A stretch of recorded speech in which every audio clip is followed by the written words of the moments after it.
大家好，我係阿麥，今日嚟到港島區介紹一間酒店入邊由自助餐變咗做新開嘅中菜餐廳。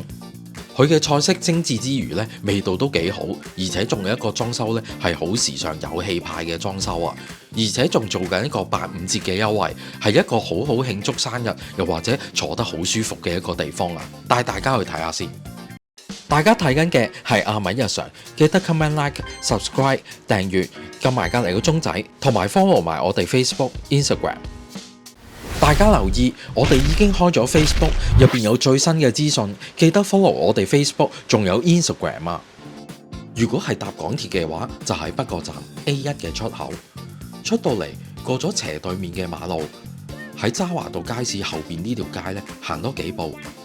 右手邊呢就會見到海逸上瑞酒店，由酒店正門入咗之後，我哋轉左手邊，再入嘅話就會見到有 lift 㗎。我哋上去2樓就會見到我哋今日要介紹嘅上瑞軒。入到嚟呢，裝修呢都好靚，好高級嘅感覺啊，有啲中西混合嘅風格。台面有啲台燈呢，營造咗一個氣氛。中間有唔同嘅座位。而側邊呢，仲有一個自成一角嘅位置，都坐得幾舒服啊！成間餐廳呢係中門格調，近窗嘅位置呢更加可以望到海景添啊！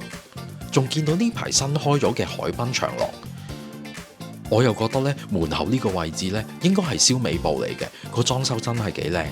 先睇下飲品嘅種類，茶類除咗傳統嘅茶之外呢，仲有啲冇咁多咖啡因㗎，譬如係三花茶，又或者係石斛麥冬復原茶，係30蚊一位。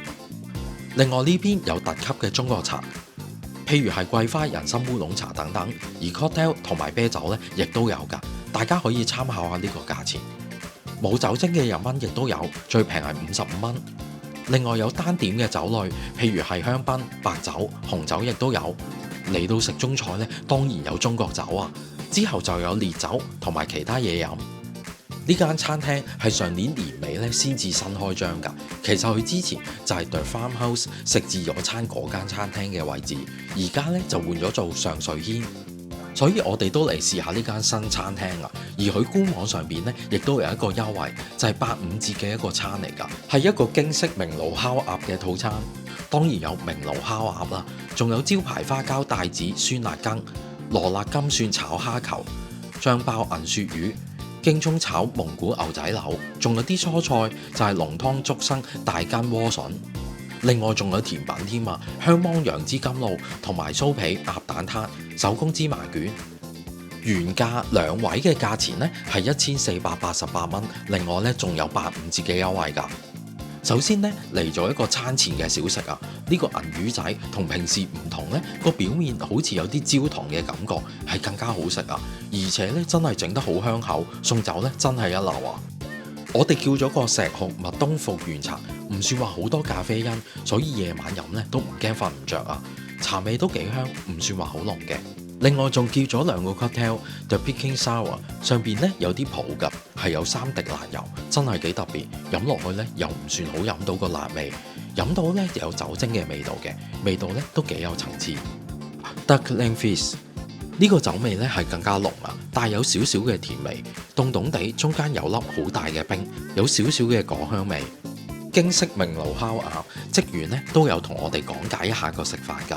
黃色呢一碟主要就係皮嚟嘅，由最淡嘅味道開始食起，可以點少少砂糖試下嚟食。食到個皮呢係幾重個油香味，同埋呢都幾食得到烤出嚟嗰種香味。點咗砂糖甜甜地，就中和咗少少油膩嘅感覺。之後綠色呢一碟呢就係有皮有肉㗎，我哋連埋嗰個餅皮呢，同埋啲京葱絲同埋啲醬一齊去食。皮加埋肉，個口感呢係更加好啊！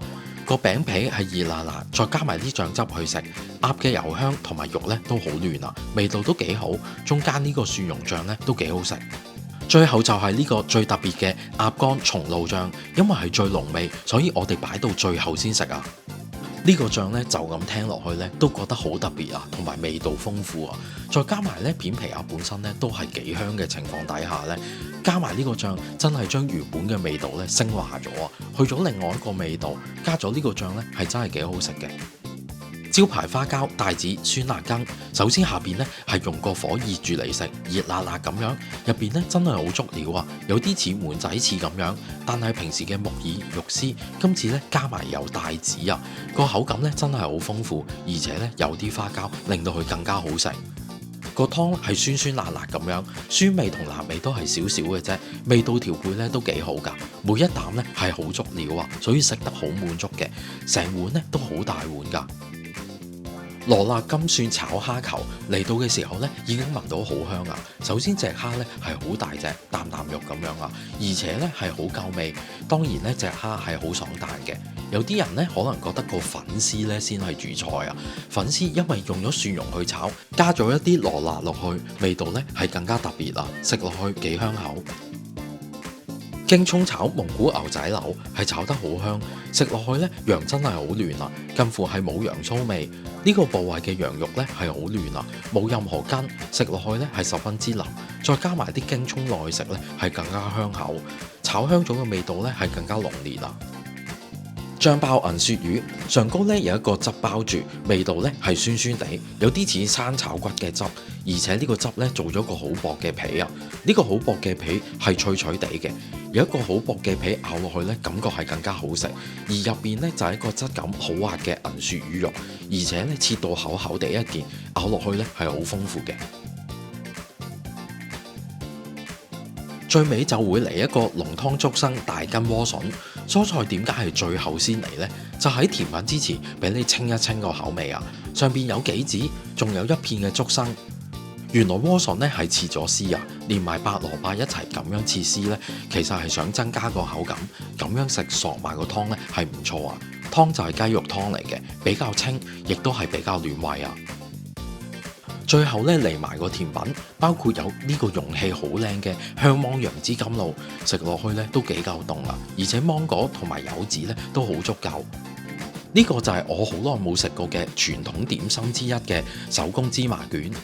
睇下呢個黑色圓筒形一樣咁嘅形狀，我諗而家嘅年輕人呢，會唔會唔知係咩？淨係打卡都一流啊！真係好有回憶，而且咧真係好濃嘅芝麻味，係唔錯嘅。最後就係酥皮鴨蛋撻，好得色好靚啊！食落去呢個蛋香都幾犀利，酥皮呢就要讚一讚啊！酥皮整得好鬆脆，感覺咬落去呢係好厚好多層嘅感覺，而且呢好鬆化嘅口感係唔錯啊！呢個蛋撻呢仲係暖㗎，所以食落去呢係更加香好食。